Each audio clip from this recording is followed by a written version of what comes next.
ایک مرید نے رو کے کہا تھا، مریدوں میں بیٹھے تھے غوث اعظم، آیا رونے لگا، کہا حضور بہت پریشان ہوں۔ فرمایا بتاؤ، کہا الگ میں بتاؤں گا حضور، عزت کا معاملہ ہے۔ تنہائی میں پہنچے تو کہا حضور میری بیٹی نہا کے نکلی تھی، مکان کی چھت پہ گئی، اچانک سے غائب ہو گئی، بہت پریشان ہوں حضور، پتہ نہیں اگر میں کسی سے پوچھوں گا لوگ کہیں گے اس کی بیٹی کہیں بھاگ تو نہیں گئی، حضور عزت کا معاملہ ہے۔ تو غوث اعظم نے فرمایا پریشان مت ہو، کرخ کے جنگل میں چلا جا اور وہاں ایک گول دائرہ کھینچنا اور کہنا بسم اللہ علی نیت عبد القادر، یہ کہہ کے بیٹھ جانا اس گول دائرے کے اندر۔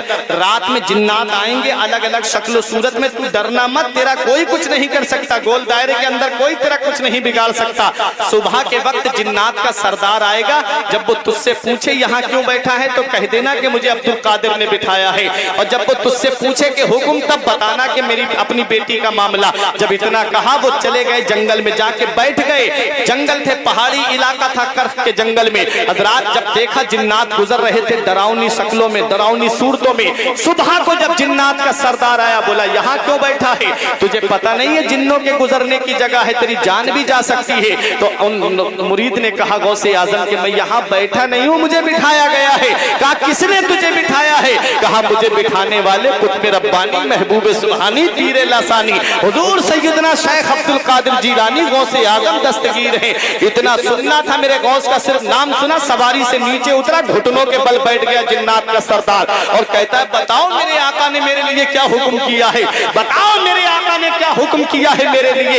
اتنا کہنا تھا تو کہا کہ سن، میری بیٹی میری مکان کے چھت سے غائب ہو گئی ہے، بتاؤ مجھے میری بیٹی ڈھونڈ کے دے۔ میرے غوث نے کہا ہے کہ تو لا کر کے دے گا۔ اس نے کہا کس کی مجال جو غوث اعظم کے مرید کی بیٹی پہ غلط نظر ڈالے، کس کی ہمت ہوئی غوث اعظم کے مرید کی بیٹی پہ غلط نظر ڈالنے کی؟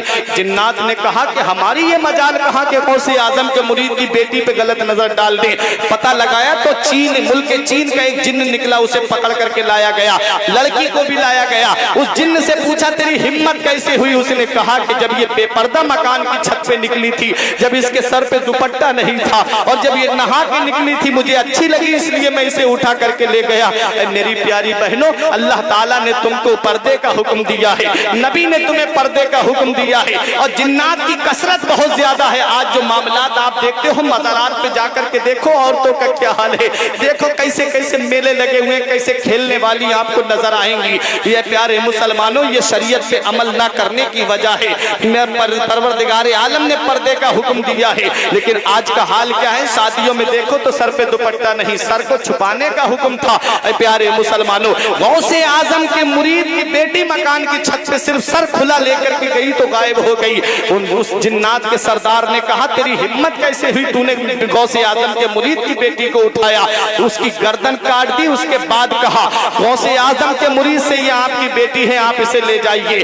اس کے بعد غوث اعظم کے مرید نے پوچھا تھا جنات کے سردار سے ارے تم غوث اعظم کو کیسے جانتے ہو؟ تو جنات کے سردار نے کہا تم جاننے کی بات کرتے ہو، ارے غوث اعظم صرف انسانوں کے پیر نہیں ہے بلکہ جنات کے بھی پیر ہیں۔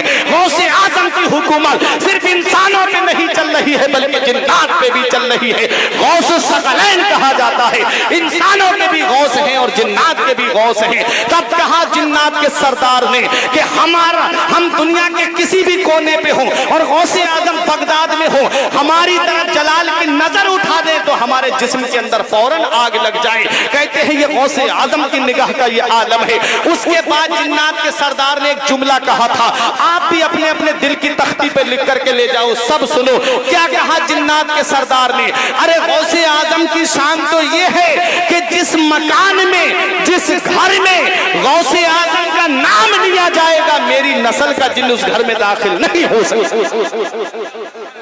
جس گھر میں غوث اعظم کا نام لیا جائے اس گھر میں جنات کا سردار کہتا ہے میری نسل کا جن اس گھر میں داخل نہیں ہو سکتا۔ اسی لیے ہم لکھتے ہیں یا غوث المدد مکان کے دروازے پہ۔ یہ ہے غوث اعظم۔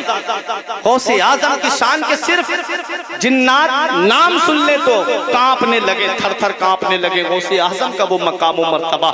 لیکن پیارے مسلمانوں شان دیکھ لو، غوث اعظم کا پیغام لے کے جاؤ۔ میرے غوث فرماتے ہیں کہ بے نمازی کو مسلمانوں کے قبرستان میں بھی دفن مت کرو۔ میرے غوث فرماتے بے نمازی کتنا بڑا گناہ کرنے والا ہے،